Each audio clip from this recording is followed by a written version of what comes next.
राष्ट्रवादीच्या कार्यालयातील लावणीचा व्हिडिओ सध्या व्हायरल होतोय। 2 महिन्यांपूर्वी अजित पवारांच्या हस्ते या कार्यक्रमाचं खरं तर उद्घाटन झालं होतं। दिवाळी मिलन या कार्यक्रमाचं आयोजन करण्यात आलं होतं आणि या ठिकाणी या लावणीचा व्हिडिओ सध्या व्हायरल होतोय।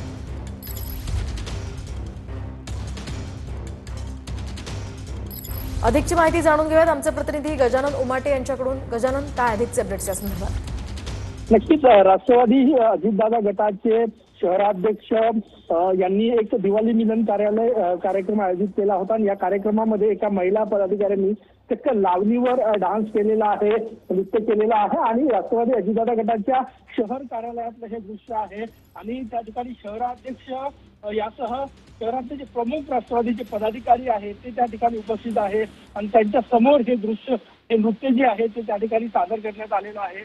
सगळ्यात महत्वाचं म्हणजे त्याच्या पक्ष कार्यालयात अशा प्रकारचं नृत्य सादर करणं लावणीवर कितपत योग्य हा सगळ्यात मोठा प्रश्न आहे। त्यामुळे समाज माध्यमातून हा व्हिडिओ जसा व्हायरल होतोय तिकीची झोड जी आहे ती शहराध्यक्ष यांच्यावर उठताना या ठिकाणी दिसत आहे की त्यांनी अशा प्रकारचा कार्यक्रम कशा प्रकारे आयोजित केलेला आहे आणि त्यांच्या समोर हे सगळं नृत्य सादर केलं गेलं, त्यामुळे प्रशासनाने या ठिकाणी उपस्थित होत आहे। नक्कीच, धन्यवाद गजानन दिलेल्या या सविस्तर माहितीसाठी।